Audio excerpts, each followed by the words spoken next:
কাবাব ভালোবাসে না এমন মানুষ বোধহয় নেই। আর বাঙালি তো বহু যতনে সব খাবারকে আপন করে নিয়েছে। মধ্যপ্রাচ্য বা মিডল ইস্টার্ন কান্ট্রিতে কাবাবের উৎপত্তি হয়। সেখানে ব্যবসায়ীরা পথ চলতে চলতে হাড় ছাড়া মাংসের সাথে সবজি ও মশলা মিশিয়ে রোস্ট করে খেয়ে নিতেন। ব্যাস, তারপর দক্ষিণ এশিয়া যেমন ভারত, পাকিস্তান, আফগানিস্তানে কাবাব খুবই জনপ্রিয় হয়। ভারতে পরবর্তীকালে চিকেন টিক্কা কাবাব, যা তন্দুরে বানানো হয়, খুবই বিখ্যাত হয়ে ওঠে। আর আজকাল তো যে কোনো অনুষ্ঠান কাবাব ছাড়া ভাবাই যায় না। নমস্কার বন্ধুরা, আমি সূচনা। আমার চ্যানেল সূচনার দিনলিপি ও রান্নাঘরে আপনাদের সকলকে স্বাগত জানাই।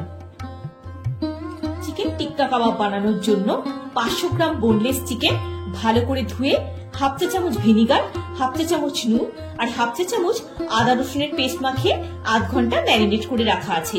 প্রথমে একটা ফ্রাইং প্যান বসিয়ে গ্যাসের ফ্লেমটা অন করে দিলাম। 2 টেবিল চামচ বেসন একটু রোস্ট করে নিচ্ছি। কালার পরিবর্তন করার দরকার নেই, জাস্ট হালকা রোস্ট করে 2 টেবিল চামচ সর্ষের তেল দিয়ে ভালো করে মিক্স করে নিচ্ছি। এবার একটা মিক্সিং বোলে বেসনটা নিয়ে নিলাম। আরো 1 টেবিল চামচ সর্ষের তেল দিয়ে মিক্স করে নিয়ে দিয়ে দিচ্ছি 1.5 চা চামচ কাশ্মীরি লঙ্কা গুঁড়ো। এটা সুন্দর কালার দেবে। 1.5 চা চামচ রেডিমেড চিকেন মশলা, এটা দারুণ টেস্ট দেবে।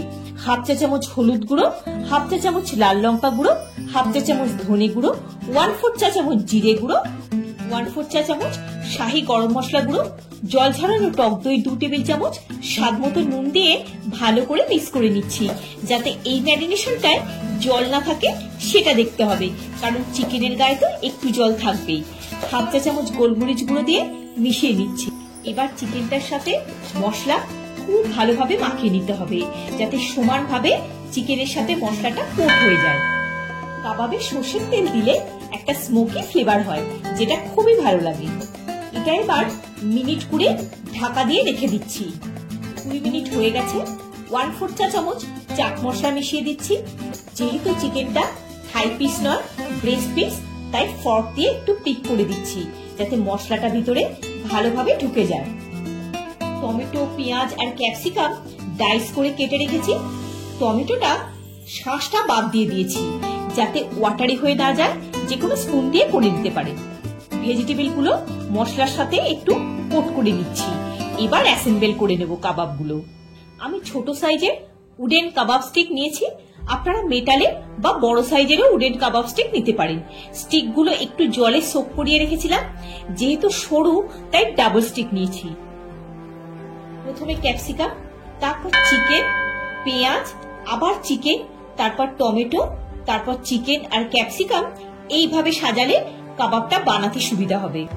এত সুন্দরী চিকেন গুলোকে তো আর এমনি ছেড়ে দেওয়া যায় না, তাই স্টিকের প্রথমে আর শেষে ক্যাপসিকামকে বডিগার্ড রাখতে হবে। একটা হয়ে গেছে, আরো একটা রেডি করে নিচ্ছি। একইভাবে 4টে সেট কাবাব রেডি করে নিয়েছি। বড় চিকেন পিস হলে ফোল্ড করে নেবেন। দোকানে কাবাব কিনতে গেলে অনেক দাম পড়ে যায়, টেস্টও সবসময় ভালো হয় না। এইভাবে বানিয়ে খেলে tasty, healthy and budget friendly হবে। গ্যাসের ফ্লেমটা অন করে দিলাম। 2 টেবিল চামচ সাদা তেল আর 1 টেবিল চামচ দেশি ঘি মিশিয়ে রেখেছি, ওটা 1 টেবিল চামচ দিয়ে একটু ব্রাশ করে দিলাম। এবার কাবাবগুলো দিয়ে দিচ্ছি। মিডিয়াম ফ্লেমে ঢাকা ছাড়া কাবাবগুলো কুক করতে হবে। বাকি চিকেনটা এইরকম ক্লিং র্যাপ দিয়ে ঢেকে ফ্রিজে রেখে দেবো। আপনারা এয়ারটাইট কন্টেনারেও রাখতে পারেন, পরে সময় মতো বানিয়ে খাবেন। প্যানের মধ্যে যে তেলটা কালেক্ট হচ্ছে, সেখান থেকেই তেল নিয়ে চিকেনের ওপরে ব্রাশ করতে হবে বা স্পুন দিয়েও দিতে হবে। 1-2 মিনিট পর পর টার্ন করতে হবে, যাতে সমানভাবে কুক হয়। প্রতিবার টার্ন করে অয়েল ব্রাশ করে দিতে হবে, যাতে চিকেনটা সফট থাকে। দেখুন চিকেনের রংটা চেঞ্জ হয়ে গেছে। দেখুন একটা ফর্ক পিক করলে চিকেনের মধ্যে ঢুকে যাচ্ছে, মানে চিকেনটা কুক হয়ে গেছে। এই পর্যায়ে গ্যাসের ফ্লেমটা বন্ধ করে দিলাম। বাকি চিকেনটা নিজের মধ্যে যে হিটটা থাকবে তাতেই টেন্ডার হয়ে যাবে। প্যানটা এখনো গরম আছে, তাই চিকেনটাকে আরো একটু টার্ন করে দিচ্ছি। এবার চিকেন টিক্কা কাবাব রেডি। প্লেটে স্টিক সহ সার্ভ করে দিলাম। শসা, পেঁয়াজ, ধনেপাতা, পাতিলেবুর টুকরো দিয়ে গার্নিশ করে দিলাম। প্রথমে একটু চাট মশলা আর লেবু রস ছড়িয়ে নিয়ে ফর্ক দিয়ে কাবাবটা সেপারেট করে নিচ্ছি। দেখুন কেমন সফট হয়েছে। এইভাবে চাটনিতে ডিপ করে খেলে কেমন লাগবে আপনারাই বলুন।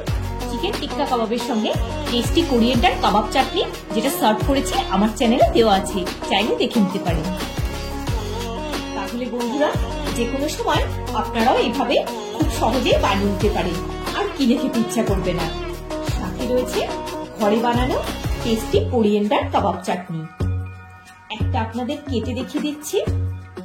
ভিডিওটা যদি ভালো লেগে থাকে একটা লাইক দিয়ে চ্যানেলটা সাবস্ক্রাইব করে পাশে থাকার অনুরোধ রইল।